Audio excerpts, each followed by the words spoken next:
श्रुतिस्मृतिपुराणानाम् आलयं करुणालयं नमामि भगवत्पादं शङ्करं लोकशङ्करं सदाशिवसमारम्भां शङ्कराचार्यमध्यमाम् अस्मदाचार्यपर्यन्तां वन्दे गुरुपरम्परां पूजन्तं राम रामेति मधुरं मधुराक्षरम् आरुह्य कविताशाखां वन्दे वाल्मीकिकोकिलं मनोजवं मारुततुल्यवेगं जितेन्द्रियं बुद्धिमतां वरिष्ठं वातात्मजं वानरयूतमुख्यं श्रीरामदूतं शिरसा नमामि। वेदवेद्ये परे पुंसि जाते दशरथात्मजे वेद प्राचेदसातासि साक्षात् रामायणात्मना यत्र यत्र रघुनाथकीर्तनं तत्र तत्र कृत अष्टकाञ्चिलं பாஷ்பவாரி பரிபூர்ணலோச்சனம் மாருத்தம் நமத ராட்சசாந்தகம். ஸ்ரீ குருப்யோ நமக. இருக்கிறவா எல்லாருக்கும் என்னுடைய நமஸ்காரம். நம்ம ஊர் சீதா கல்யாணத்துல ஸ்ரீராமருடைய அருள்நாள் சீதா கல்யாணம் அப்படிங்கிற தலைப்புல ஒரு உபன்யாசம் பண்றதுக்கு ஒரு வாய்ப்பு கிடைச்சிருக்கு. சீதா கல்யாணம் ரொம்ப அருமையான கட்டம். ராமாயணத்துல அயோத்தியா காண்டத்துக்கும் பாலகாண்டத்துக்கும் நடுவுல இருக்கக்கூடிய ஒரு கட்டம். ராமாயணத்தை எல்லா மொழியில எழுதினவாலும் அதை ரொம்ப சிறப்பா பாடியிருக்கா. அதுவும் நம்ம தமிழ்ல கம்பர் அதை ரொம்ப தன்னுடைய சொந்த பொண்ணுக்கு கல்யாணம் அந்த மாதிரி பாடியிருக்கார். அந்த சீதா கல்யாணத்தை சொல்றதுல எனக்கு ரொம்ப மகிழ்ச்சி. விஸ்வாமித்ர மகரிஷி தசரதர் கோசல தேசத்தை ஆண்டார். அவர்தான் கௌசிகன்கிற ஒரு ராஜாவா இருந்தார் அந்த விஸ்வாமித்ரர். வசிஷ்டரோட ஏற்பட்ட ஒரு வார்த்தாலாபத்தினால வசிஷ்டர் மாதிரி தானும் ஒரு பெரிய பிரம்ம ரிஷியானும் அப்படிங்கிற ஒரு இது வந்துடுது. ஆசை பேராசையா மாறல, ஆனா அவருக்கு அந்த கர்வம் என்னைக்குமே இருந்துருக்கும். வசிஷ்டரோட ஒரு கோபம் இருந்தது. அதனால வசிஷ்டரை விட பெரிய முனிவராய் விஸ்வாமித்ரர் அப்படின்னு ஆயிட்டா. அந்த கௌசிகர் விஸ்வாமித்ரரா இருக்கக்கூடியவர் இப்ப கோசல தேசத்தை ஆண்டுன்ற இந்த தசரதன் கிட்ட வந்தார். அப்பேற்பட்ட அந்த விஸ்வாமித்ர மகரிஷி இந்த தசரதனுடைய அரண்மனைக்கு ராமனை என்கிட்ட குடு தசரதா, நான் ஒரு யஜ்ஞம் நடத்துறேன், தேவர்களுக்கு அவிச கொண்டு போய் சேர்க்கணும், நான் ஒரு யஜ்ஞம் நடத்துறேன், எனக்கு கரிய செம்மல் கண்ணங்கரையர்னு ஒரு குழந்தை வச்சுட்டு இருக்கே, அந்த குழந்தைய என்கிட்ட கொண்டு கொடு, எனக்கு வேணும் அப்படின்னு கேக்குறாரு. தசரதர் ரொம்ப வெலவெலத்து போயிட்டார். சுவாமி, நீங்க என்ன கேட்டிருந்தா கூட நான் கொடுத்திருப்பேன், நான் சண்டையிட்டு இருப்பேன், நீங்க போய் என்னுடைய குழந்தைய கேட்டுட்டேலே, நான் தவம் பண்ணி பெத்த பிள்ளையாச்சே, புத்திர காமேஷ்டி பண்ணி பெத்த பிள்ளையாச்சே, எப்படி நான் அவனை கொடுப்பேன்னு விஸ்வாமித்ரர், நீ என்னமோ சத்தியம்லாம் பண்ணியே கொடுத்த வாக்க காப்பாத்துவேன்னு, என்ன நீ இப்படி இருக்க, கோசல தேசத்து ராஜாக்கே உன்னால அவ பேர் உண்டாகிறது, நீ என்ன சொல்ல காப்பாத்த மாட்டேங்கிற அப்படின்னு கேட்டோன்னு தசரதருக்கு இந்த பக்கம் சாயர்தான் அந்த பக்கம் சாயர்தான் ஒண்ணுமே புரியல. அப்ப வசிஷ்ட மகரிஷி அவரை கூப்பிட்டு சொன்னாராம், தசரதா, எனக்கும் விஸ்வாமித்திரருக்கும் பல பகைகள் இருந்தாலும் அவர் நல்லவர், அவர் உன் குழந்தைய நல்லா பார்த்துப்பார், நீ அவரை நம்பி அனுப்பலாம் அப்படின்னு வசிஷ்டர் அட்வைஸ் கொடுத்ததுனால தசரதர் ராமன் அனுப்பினார்.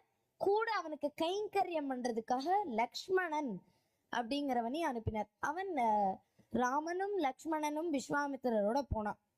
அப்ப விஸ்வாமித்திரரோட அந்த ஆசிரமத்தை நோக்கி செல்றப்ப பல ஆசிரமங்களை பார்த்துன்னு வந்தா. அப்ப சித்தாசிரமம் அப்படின்னு ஒரு ஆசிரமத்தை பார்த்தா. அந்த ஆசிரமம் என்னன்னா ரொம்ப விசேஷம். இப்ப கஷ்யபரும் தன்னுடைய மனைவியான அதித்தி அப்படின்னு இருந்தாலோட அதித்தி உடன் கூடி வாமனனை பெற்ற ஸ்தலம் அது. அவ்வளோ உயர்ந்த ஸ்தலம். அதுக்கப்புறம் பல இடங்களுக்கு போனா. ராமர் ஒரே டயர்டா ஃபீல் பண்ண ஆரம்பிச்சிட்டார். இப்ப விஸ்வாமித்திரர் பார்த்துட்டு, ராமா கவலைப்படாத, பலா அதிபலான்னு உனக்கு 2 மந்திரம் நான் இப்ப சொல்லித்தரேன், அந்த மந்திரத்தை நல்லா கிரகிச்சுக்கோ, அதை நீ சொன்னேன்னா உனக்கு டயர்ட்னஸ்ஸே இருக்காது, ஹங்கிரினஸும் தர்ஸ்டினஸும் போயிடும் அப்படின்னோடனே அதை கத்துண்டு டயர்ட்னஸை போக்கின்றார் ராமர். அப்போ விஸ்வாமித்திரருடைய ஆசிரமத்துக்கு போற வழியில விஸ்வாமித்திரர் நோட்டீஸ் பண்ணார். அதை வியாக்கியாத்தா ரொம்ப அழகா எடுக்கிறார். ராமர் எப்படி நடக்கிறாருன்னா ஒரு போர்ல வென்ற சிம்மம் மாதிரி நடக்கிறாராம். அவனுக்கு முன்னாடி லக்ஷ்மணன் எப்படி நடக்கிறான் அப்படின்னு கேட்டா, மதம் பிடிச்ச யானை ஒண்ணு திடீர்னு பணிவுடன் மாறி நடக்கிற மாதிரி நடக்கிறானா. அப்படி லக்ஷ்மணன் அவ்வளோ பணிவோட ராமன் நடந்துட்டு இருக்கிறச்சே நடக்கிறான். ஆனா லக்ஷ்மணன் தனியா இருக்கும்போது எப்படி இருப்பாங்கிறத நம்ம கிஷ்கிந்தா காண்டத்துல பாக்குறோம். ரொம்ப உக்ரமா இருப்பானா. சுக்ரீவனை போய் அவன் மிரட்டிட்டு வரச்சே அது நமக்கு தெரியும். ஆனா ராமன் முன்னாடி அவ்வளோ பணிவோட இருக்கான். ராமன் காட்டுக்கு போறச்சே அவ்வளோ கைங்கரியம் பண்ணியிருக்கான், எல்லா வேலையும் பண்ணியிருக்கான், தூங்காம இருந்திருக்கான். ஒரு மனுஷன் 14 வருஷத்துக்கு தூங்கவே மாட்டானாம், அப்படி இருந்திருக்கான். அந்த லக்ஷ்மணனும் ராமனும் கூட போறா. விஸ்வாமித்திரர் ஆசிரமத்துக்கு வந்தது. யஜ்ஞ நாள் அதுக்கு முன்னாடி போய் சேர்றா. அப்ப போற வழியில தண்டகாரண்யம்னு ஒரு காடு வந்தது, தண்டக வனம். அந்த வனத்துல போறச்சே ராமா, நாளைக்கு காலம்பரை நம்ம போயிடுவோம், இந்த காடு தான் கடைசி, இதுக்கப்புறம் நம்ம ஆசிரமம் தான் அப்படின்னு விஸ்வாமித்திரர் சொல்லிட்டு வர்றார். இந்த காடு வந்து ரொம்ப வினோதமா இருந்தது. எல்லா செடி கொடிகளும் வாடி போயிருந்தது. ஒரு மாதிரி இலையெல்லாம் கீழே விழுந்து உதிர்ந்து கருப்பு கருப்பா மாதிரி இருந்தது. காடை கண்ணங்கரேன்னு இருந்தது. ராமர் கேட்கிறார், என்ன விஸ்வாமித்திரரே, நீங்க என்ன ஆசிரமம்ங்கிற ரொம்ப புனிதமா இருக்கும், இப்படி இருக்கே இந்த இடம் ஆசிரமத்துக்கு முன்னாடி இருக்கிறது, ஏன் இப்படின்னு விஸ்வாமித்திரர் சொன்னாராம், ராமா, இந்த இடத்துல தாட்டக்கான்னு ஒரு அரக்கி இருக்கா. அவ இந்த இடத்த ரொம்ப மோசமா ஆக்கி வச்சிருக்கா. அவ வந்து காலடி எடுத்து வைக்கிற இடம்லாம் வறட்சி ஆயிடுமா. அவ்வளோ பயங்கரமான அரக்கி அவ. அவ ரொம்ப கொடுமைப்படுத்தின்னு இருக்கா. அதனால இந்த காடு ரொம்ப செழிப்பா இருந்தது. இவளுடைய கொடுமை தாங்காம நேச்சரே இந்த இடத்த விட்டு போயிடுத்து, பிரகிருத்தியே இந்த இடத்த விட்டு போயிடுத்து அப்படின்னு சொல்லிட்டு வரச்சு தாடக்கா எதிரில வந்து நின்னுட்டா. 1000 யானைகளை ஒன்னா சேர்த்து பார்த்த மாதிரி இருந்துதான் அவளுடைய ஹைட்டும் இதுவும். அப்ப ராமர் விஸ்வாமித்திரர் பார்த்தார், இவதான் தாடக்கையா? ஆமா. ராமா, இவள் நீ வதம் பண்ணிடு. ராமர் உடனே ஒரு நிமிஷம் ஆடி போயிட்டாரு. விஸ்வாமித்திரரே, இவ ஒரு பெண், என்னுடைய முதல் யுத்தமே இதுதான், போய் ஒரு பெண்ணையே அவதம் பண்றது அப்படிங்கிறார். உடனே விஸ்வாமித்திரர், இவ பெண்ணுன்னு உனக்கு யார் சொன்னாராமா? ஒரு வளர்ற குழந்தை அந்த சிசுல இருந்து எடுத்து சாப்பிடுற மாதிரி காரியங்கள்லாம் பண்ணா அவ பெண்ணான்னு கேட்டார். இல்ல, இவ அதெல்லாம் பண்ணியிருக்கா, இவ பெண்ணா? இல்ல, வதம் பண்ண. உடனே தன்னுடைய கையின் அந்த பலம், ஒரே வில்லால அந்த தாட்டக்காவை தொலை போட்டு மறுபடியும் அந்த அம்பை எடுத்துட்டாராம். அப்படி அந்த தாட்டக்காவதம் நடந்து அடுத்த நாள் காலையில யஜ்யம். ராமர் அப்பதான் போய் டயர்டோட தூங்கியிருக்கார். விஸ்வாமித்திரர் 4 மணிக்கு எழுப்புறார். அப்பதான் சுப்ரபாதம்ங்கிற ஒரு இது நமக்கு கிடைச்சது. கௌசல்யா சுப்ரஜா ராம பூர்வ சந்தியா பிரவர்த்ததே உத்திஷ்ட நரசார்தூல கர்த்தவ்யம் தெய்வமான்னிகம் உத்திஷ்டோத்திஷ்ட கோவிந்த கருடத்வஜ உத்திஷ்ட கமலா காந்தா திரைலோக்கியம் மங்களம் குரு. எழுப்புறார் ராமரை. ராமர் விஸ்வாமித்திரர் யஜ்ஞம் பண்ண ஆரம்பிக்கும் போது அந்த இடத்துல நின்று அந்த யஜ்ஞத்தை யாரும் தடுக்காம பார்த்துட்டு இருந்தார். 6 நாள் யஜ்ஞம் பண்ணா. 6ஆம் நாள் நைட் அப்ப வந்து நிஷாச்சரால் வந்துட்டா. நிஷாச்சரால்னா நைட்ல வாழக்கூடியவா. அவதான் ராட்சசால். இவ தாட்டக்காவின் புத்திராள் 2 பேர் அந்த படைய வந்து லீட் பண்ணிட்டு இருந்தா. மாரீச்சன் சுபாகுன்னு 2 பேர். உடனே ராமர் பார்த்தார், இவ மாமிஷம் ரத்தத்தெல்லாம் அப்படி மேலேந்து யஜ்ஞ குண்டத்துல தூக்கி போடுற மாதிரி வந்தா. உடனே ஒரு வில்ல வச்சு ஒரு கவச்சம் மாதிரி ரெடி பண்ணார், ஷீட். அதை வச்சு எல்லாத்தையும் ப்ரொடெக்ட் பண்ணார். அப்போ என்ன பண்றேனே தெரியல, கீழே வந்து போர் புரியற நிலைமை வந்துடுத்து இந்த ராட்சசாலுக்கு. இறங்கி வந்தா.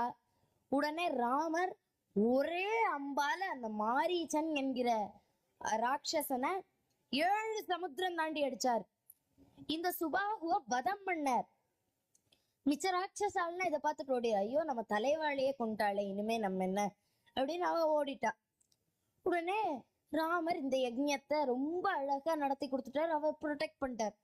விஸ்வாமித்திரர் அடுத்த நாள் காலையில தூக்கமே வரல அவருக்கு. ஐயோ, இந்த குழந்தை இவ்வளோ பரோபகாரம் எல்லாம் பண்ணியிருக்காளே, நமக்கு இவாளுக்கு நம்ம ஏதாவது கொடுக்க வேண்டாமா அப்படின்னு நினைச்சுட்டு இருந்தார். கிஃப்ட் கொடுக்கணுமே அப்படின்னு நினைச்சுட்டு இருக்காச்சே, அவர் காதுக்கு ஒரு செய்தி எட்டித்து. மிதிலாவின் ராஜா, விதேகத்தின் ராஜாவான சீரத்வஜ ஜனகன் இப்போது ஒரு பெண்ணை பெற்றெடுத்து அவளுக்கு சுயம்வரம் நடத்துகிறான். சீதா என்ற பெயர், சாட்சாத் மகாலட்சுமி போல் இருப்பாள். அந்த சுயம்பரத்துக்கு நீங்க கட்டாயமா வரணும்னு அந்த ரிஷியை இன்வைட் பண்ணியிருக்கா. உடனே விஸ்வாமித்ரர் நல்ல சான்ஸ், மெமரபிள் கிஃப்ட் ஒண்ணு கொடுத்துடலாம், இந்த ராமருக்கும் லக்ஷ்மணனுக்கும் கல்யாணம் பண்ணி வச்சிடலாம், வாழ்க்கை பூரா மறக்க மாட்டான்னு அந்த கல்யாணத்தை பண்ணி வைக்கலான்னு கூட்டின்னு போறார் மிதிலைக்கு. அப்ப என்டர்டைன்மெண்ட், அப்ப டிவி போன்லாம் கிடையாது, ஒரே ஆசிரமமா இருந்தது. போற வழியெல்லாம் டூரிஸ்ட் அப்படி ஒவ்வொரு ஆசிரமமா பார்த்துன்னு வரா. அப்ப கௌதமருடைய ஆசிரமம் அங்க வந்தது. உடனே அந்த கௌதமருடைய ஆசிரமத்தை சுத்தி காமிக்கிறார். ரொம்ப பெரிய ஆசிரமம். ராமரை சுத்தி சுத்தி டயர்ட் ஆயிட்டார். அப்ப அங்க ஒரு கல் இருந்தது, ரொம்ப டயர்டா இருந்தார். அதுகிட்ட ஓடி போனார். ஓடி போகும்போது தன்னுடைய கால்ல இருந்து அந்த அந்த துகள் அது அந்த கல் மேல போய் பட்டுதான். அந்த கல் உடனே லட்சணமா இருக்கக்கூடிய ஒரு பெண்ணா மாறிட்டு தான் அவளுக்கு அகல்யான்னு பேரு. அந்த அகல்யா யார் அப்படின்னா கௌதம மகரிஷியுடைய பத்னி. அந்த கௌதம மகரிஷி இந்திரனோட இவளுக்கு ஒரு அவா இருந்ததுன்னு நினைச்சுட்டு நீ கல்லா போவ அப்படின்னு சபிச்சுட்டார். ஆனா அது இல்ல அப்படின்னு இவ ப்ரூவ் பண்ணிட்டா. ஐயோ இப்படி தெரியாம சபிச்சிட்டோமே. இந்த திரேதா யுகத்துல தசரதனுக்கு ராமன் ஒரு புள்ள பிறப்பான். அந்த ராமன் காலால் உனக்கு விமோசனம் கிடைக்கும். என்ன ஸ்பெஷாலிட்டி? அவர்தான் சாக்ஷாத் மகாவிஷ்ணு, நீ மோட்சத்துக்கே போயிடுவ அவர் உன்னை தொட்டார்னா அப்படின்னு அந்த அகல்யாக்கு சாபம் வரமாயிடுது. ராமர் காலால அவளுக்கு விமோச்சனம் கிடைச்சது. உடனே ராமருக்கு அவ காலில் விழப்போனான். அப்ப ராம சொன்னார், அம்மா நீங்க எங்க காலில் எல்லாம் விழக்கூடாது, நீங்க பிரம்மதேவனுடைய பெண், கௌதமருங்கிற ஒரு பெரிய ரிஷியுடைய பத்னி, நீ எங்க காலில் விழக்கூடாதுமா, நான் உன் காலில் விழறேன்னு விழுந்தாராம். இவ்வளோ பெருந்தன்மை அந்த பரமாத்மாக்கு. அப்படி அகல்யா மோட்சத்துக்கு அப்புறம் இவ மிதிலாவை நோக்கி போயிட்டே இருந்தா. அப்ப மிதிலா பட்டணத்தோட என்ட்ரன்ஸ் பார்டர் வந்தது. மிதிலா கொடி எல்லாம் அங்க இருக்கு. அப்போ கம்பர் இந்த இடத்துல ஒண்ணு எடுக்கிறார். விஸ்வாமித்ரர் ராமரை பார்த்துட்டே இருக்கார். விஸ்வாமித்ரர் ஒரு ஸ்லோகம் எடுக்கிறதா இங்க கம்பராமாயணத்துல வரும். இவ்வண்ணம் நிகழ்ந்த வண்ணம் இனி இந்த உலகுக்கெல்லாம் உய்ய வண்ணம் அன்றி மற்றோர் துயர் வண்ணம் உருவது உண்டோ, மைவண்ணத்து அரக்கி போரில் மழை வண்ணத்து அண்ணலே உன் கைவண்ணம் அங்கு கண்டேன் கால் வண்ணம் இங்கு கண்டேன். ராமா எவ்வளோ அழகா இருக்க நீ, தாமரை எதழ் மழை கன்றுக்கு உனக்கு, உன்னுடைய கைவண்ணம் அந்த தாட்டக்காவை நீ வதம் பண்ணும்போது பார்த்தேனே, உன்னோட பலம் அவ்வளோ இதா இருந்ததே கைகள்ல. ராமா நீ காலால ஒருத்திக்கு மோட்சம் கொடுத்திய, அது கூட ரொம்ப அழகா இருந்தது ராமாங்கிறார். ஆனா இங்க அவர் பார்த்தேன்னு சொல்ல, பார்த்தேன்னா நம்ம அதை பாக்குறோம் வச்சுக்கலாம். இங்க அவர் கண்டேன்கிறார், அதிர்ச்சியோட பார்த்திருக்கார். ஏன் அதிர்ச்சி அப்படின்னா உலக நியதிப்படி கையானது நம்ம எப்பவுமே அரவணைக்கிற இடங்கள்ல தான் பிரயோகிப்போம். ஐயோ வரட்டும் அவனை கட்டிக்கணும் போல இருக்கே அப்படிமோ.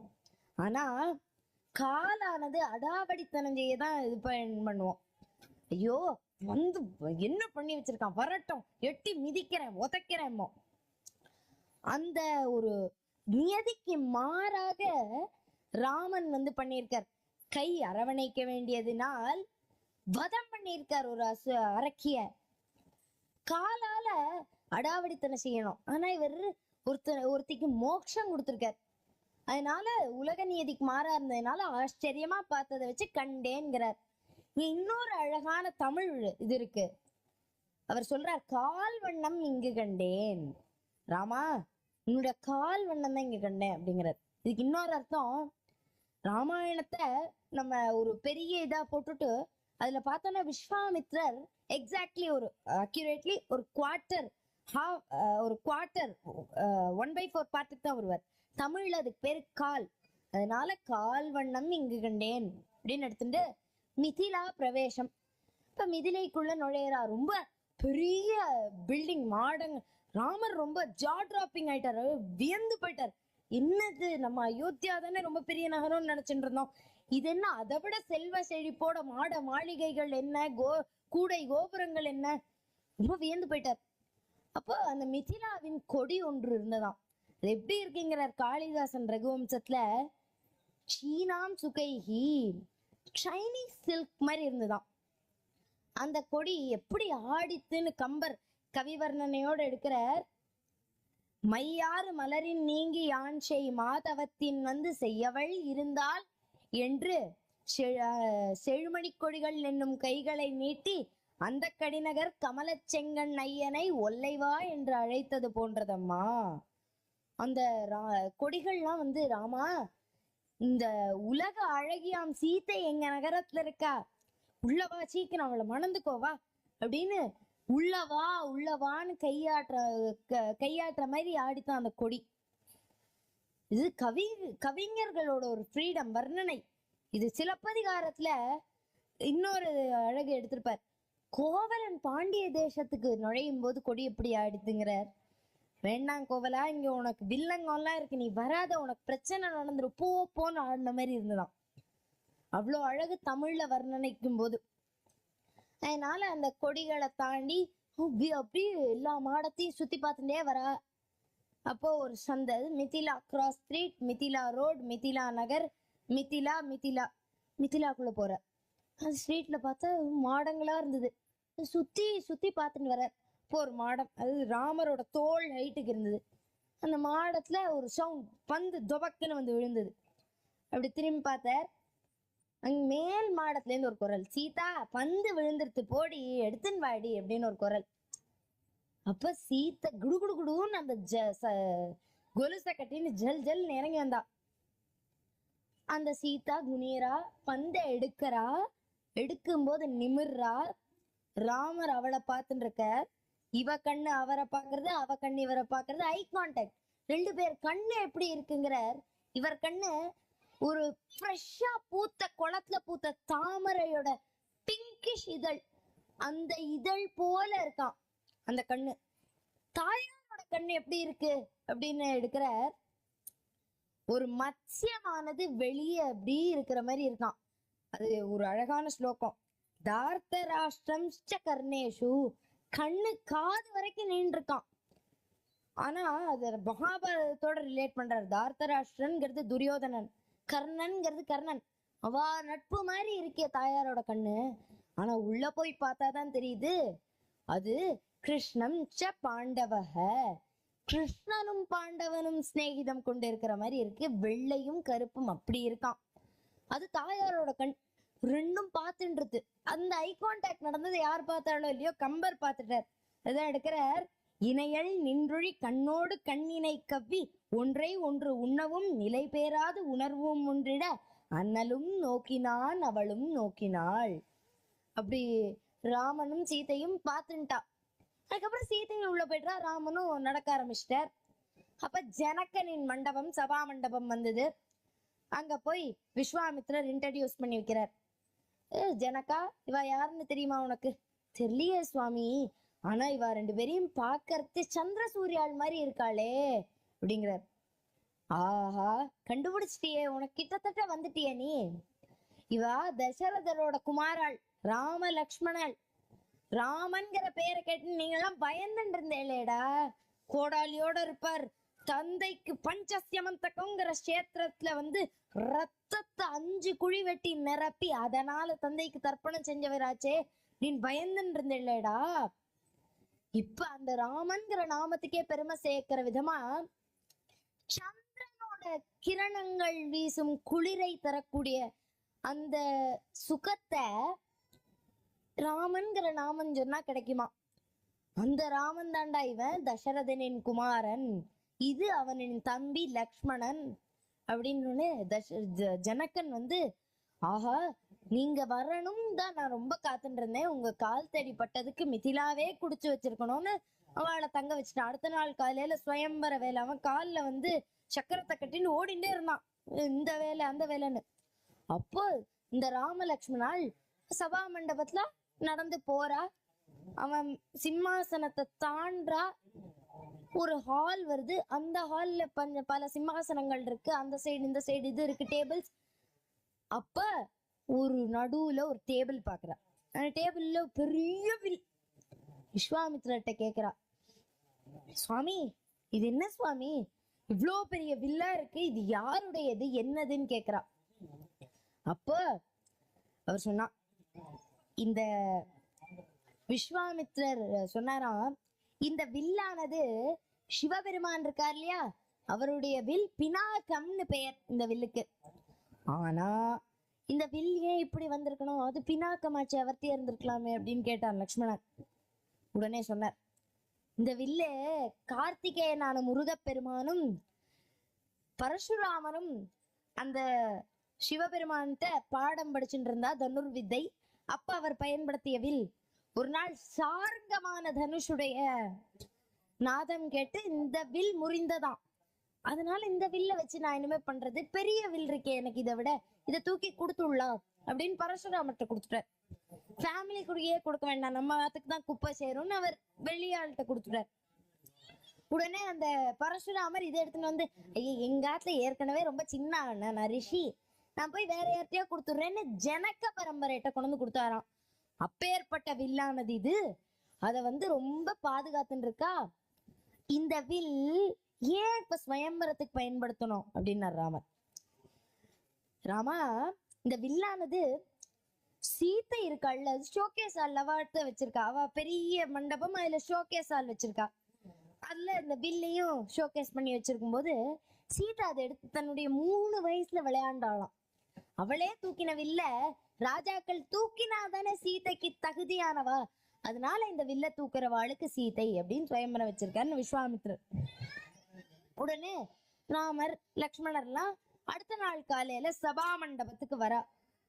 அப்படி வரும்போது சீதை அங்க ஒரு இடத்துல பல்லக்குல உட்காண்டிருக்கா, ஜனகன் ஒரு சிம்மாசனத்துல உட்காண்டிருக்கான், மந்திரிகள் ஒரு சிம்மாசனங்கள்ல உட்காண்டிருக்கா, கீழே படி, இங்க இவ்வளோ சிம்மாசனங்கள், அங்க ஒரு 50 சிம்மாசனங்கள், பல ராஜாக்கள் ராஜகுமாரர்கள் உட்காண்டிருக்கா, மேல அந்த பெஞ்ச் கிரிக்கெட் ஸ்டேடியம்ல போடுற மாதிரி போட்டு வச்சிருக்கா, அதுலயும் ஆட்கள் அவ்வளோ நிறைஞ்சிருக்கா. சீதைய பாக்குறது, சீதை யாருக்கு தகுதியானவள் அப்படின்னு பாக்குறதுக்கே பல பேர் உட்காண்டிருக்கா. அப்ப ராமரும் லக்ஷ்மணாலும் விஸ்வாமித்திரரோட போய் ஒரு இடத்துல உட்கார்ந்தா.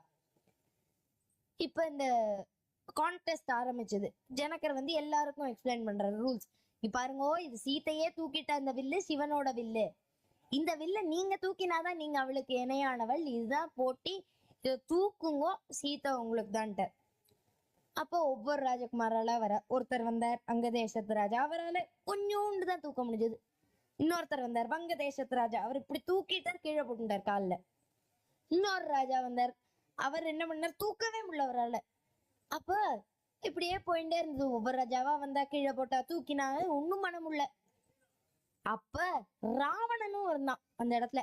ராவணன் வந்தான், அவன் வந்து தூக்கினான் அந்த வில்ல, தூக்கிட்டான், நான் எடுத்து ஒரு இடத்துல கட்டிட்டான், இன்னொரு இடத்துல கட்ட போறான். அந்த நான் இப்ப இந்த காலத்து ரப்பர் பேண்ட் மாதிரி அவன் மூஞ்சியில அடிச்சிருக்கான். அப்படி ராவணன் தொப்புன்னு கீழே விழுந்தான், வலி தாங்க முடியாம. அடுத்ததா யார் வருவான்னு பார்த்துட்டே இருந்தார் ஜனகர். இப்ப ராமருடைய முறை. ராமர் வந்தார், வில்ல எளிதா தூக்கிட்டார், தூக்கி தன்னுடைய டோஸ்ல வச்சுட்டார், வச்சு ஒரு இடத்துல நான் கட்டிட்டார், இன்னொரு இடத்துல கட்ட போறார். நான் கயிறு ரொம்ப சின்னதா இருக்கு, சரி கொஞ்சம் வில்ல வளைப்போமே நானை கட்டுறதுக்கு, ஐயோ எட்ட மாட்டேங்கிறது, இன்னும் கொஞ்சம் வளைப்போமே, வில்லே முறிஞ்செடுத்து அப்படி பூமி நடுங்குற அளவுக்கு ஒரு சத்தம். அந்த வில் சிவனுடைய தனுசு முறிந்தது. அந்த வில் முறிந்தது. ஜனகர் சொல்லிட்டார், முறிஞ்சா என்ன, வாட் எவர் ஹேப்பன், முறிஞ்சா என்ன, நான் ஏத்னா என்ன, மை டாட்டர் இஸ் யார்ஸ் ராமன்டர். ராமருடனே, என்ன சார் நீங்க வில்ல முறிக்க சொன்ன, விளையாட்டுன்னு நினைச்சு முறிச்சுட்டேன், அதெல்லாம் முடியாது, பொண்ணை கொடுக்கணும்னா எங்க அப்பா பர்மிஷன் கேட்டுக்கோங்கன்ட்டார். உடனே தசரதருக்கு மெயில் எழுதுறாவ. அந்த காலத்துல மெசஞ்சர்லாம் அனுப்புறா. தசரதன் ஒத்துட்டான், ஜனகா எனக்கு ஆல் ஃபைன், நான் வந்து உன்கிட்ட நேர்ல ஒரு காரியம் பேசிக்கிறேன். இவ எல்லாம் ரெடி பண்ணிட்டா, பந்தல் போட்டு வச்சாச்சு, அது பண்ணியாச்சு, இது பண்ணியாச்சு. தசரதன் நேர்ல வந்தான். அப்ப ஜனகன் கேட்டான், சக்கரவர்த்தியே நீங்க வந்து என்னமோ சொன்னேளே, இது ஏதோ பேசணும்னு சொன்னேளே, என்ன பேசணும், நீங்க மாப்பிள்ளையாத்துக்காரா, நீங்க தான் சொல்லணும். அப்ப தசரதர் சொன்னாராம், ஜனகா எத்தனை மேடை போட்டிருக்க? 1 போட்டிருக்கேன். நாளா மாத்திடு அந்த மேடைய. உனக்கு எத்தனை குமாரிகள், உன் தம்பிக்கு எத்தனை குமாரிகள்? எனக்கு 2, சீதா ஊர்மிளா. என் தம்பி கூரத்வஜனுக்கு மாண்டவி சுத்தகீர்த்தி 4. எனக்கு எத்தனை புத்திரர்கள்? ராமர் லக்ஷ்மணர் பரதன் சத்ருக்னன். 4 பேருக்கும் 4ன்னு டிசைட் பண்ணிடு. ராமனுக்கு சீத்தை முடிவாயாச்சு, லக்ஷ்மணனுக்கு ஊர்மிளா, பரதனுக்கு மாண்டவி, சத்ருக்னனுக்கு ஸ்ருதகீர்த்தி அப்படின்னு முடிவாச்சு. அப்போ கல்யாண நாள் வந்தது. ராமருக்கு முதல்ல பாணி கிரகணம் பண்ணி வைக்கிறதுக்கு சீதையை கூட்டின்னு ஜனகர் ஏறார். ஜனகர் எப்படிப்பட்டவர்னு வால்மீகி முதல்லயே வர்ணிச்சிருப்பார். மமக்காரமற்றவராம். ஐயம்ங்கிற வார்த்தையை யூஸ் பண்ணி, ஐயம் ஜனகா, ஐயம் சீரத்வஜா, ஐயம் த கிங் ஆஃப் மிதிலா எதுவும் சொல்லிக்க மாட்டார். இது நாடு, மிதிலை என்கிற நாடு, இது பட்டம், இது அப்படி பேசிப்பாராம். ஆனா இந்த சீதையோட அழகு அப்படிப்பட்ட அழகா இவர் வந்து சொல்றார். எம் சீதா மம சுதா சகதர்ம சரித்தவ பிரதிச்ச ஏனாம்பதம் தே பாணிம் கிரகணின்ஸ்வ பாணினா. ராமா, பக்கத்துல இருக்காளே இவ சீதா, எம் பொண்ணு, மம சுதாங்கிறார். மமகாரமற்றவர், சீதையோட அழகுல மயங்கி மம அப்படிங்கிற வார்த்தை அவ்வளோ அழகாம் லக்ஷ்மி தாயார். அப்போ மம சுதா சகதர்ம சரித்தவா, இன்னையிலேருந்து உன்னுடைய மனைவி. இவளை நீ இவ கைய கெட்டியா புடிச்சுக்கோ, உனக்கு குட் லக் வந்துட்டே இருக்கும், இவளுக்கு நான் பாணி கிரகணம் பண்ணித்தரேன் அப்படின்னு ஜனகர் பாணி கிரகணம் பண்ணி வச்சாராம். அடுத்தது இப்படி 4 பேருக்கும் பாணி கிரகணம் ஆச்சு. இந்த விஷ்ணு அப்படிங்கிறவர் தான் ராமரா இந்த திரேதா யுகத்துல ராமாவதாரம் எடுத்திருக்கார். லக்ஷ்மி தான் வந்து இந்த சீதையா பிறந்திருக்கா திரேதாவதாரத்துல. ஆனா இந்த விஷ்ணுவும் லக்ஷ்மியும் பிரியாதவா அப்படின்னு பல இடத்துல வருது. பிரியாதவன் அப்படி நித்யவேஷா ஜெகன்மாதா விஷ்ணு ஸ்ரீ ரணபாயினிம் எத சர்வகதோ விஷ்ணு ததைவேயம் துஜிதோத்தமங்கிறார் பாகவதத்துல. பிரியவே மாட்டாளாம், நித்யவேஷா எப்பவுமே கூடயே இருந்துட்டு இருப்பாளாம். அது எப்படி அவதாரம் எடுக்கும் போது எப்படி கூடயே இருப்பா. ராகவம் அபவத்வே சீதா ருக்மிணீம் கிருஷ்ண ஜென்மினீம் அந்நேஷு சவதரேஷு விஷ்ணோரேஷ ரணபாகினீம் தேவதேஹ்யம் தேவதேஹ்யம் மானுஷேத்வச்ச மானுஷீம் விஷ்ணோர் தேகன ரூபம் வை கரோத்யேஷ யத்மினி தனுங்கிறார் விஷ்ணு புராணத்துல. நீ ராமனா பிறந்தா தாயார் தான் லக்ஷ்மியான தாயார் தான் சீதையா பிறப்பா. நீ கிருஷ்ணனா பிறந்தா அவதான் ருக்மிணி.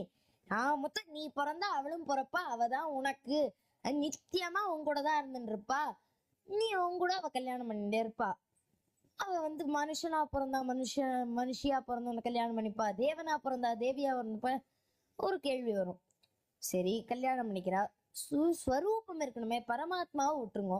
விஷ்ணுக்கு ஸ்வரூபம் இருக்கு, லக்ஷ்மிக்கு ஸ்வரூபம் இருந்தா கல்யாணம் பண்ணிப்பா, இல்லாட்டி நித்யா இருக்கா நீங்க போட்டிருக்கே எப்படி? அதான் திருவாய்மொழியில நம்மாழ்வார் இருக்கிறார். அழகிலேன் இறைமென்று அலர்மேல் மங்கை உரைபார் மாய். மார்ல குடியிருந்துட்டே இருக்காளாம். நீ நான் பிறக்கிறேன் இல்ல கல்யாணம் பண்ணிக்கிறேன் இல்ல, உங்களோட நித்தியம் மார்பில தான் இருப்பேன் அப்படின்னு அக்ரிமெண்ட் கான்ட்ராக்ட் போட்டு வச்சுட்டா தாயார். அப்பேற்பட்ட சீதா கல்யாணம் இங்க நடந்தேருது. லக்ஷ்மிக்கும் விஷ்ணுக்கும் மறு கல்யாணம் நடந்தது. அப்பேற்பட்ட இவ்வளோ பெரிய நிகழ்ச்சி, இவ்வளோ ஸ்லோகங்கள் இப்படி எழுதியிருக்கா. நாராயண பட்டத்திரி நாராயணியத்துல ஒரே ஸ்லோகத்துல இந்த ஹோல் இன்சிடென்ட் அடக்கிட்டார்.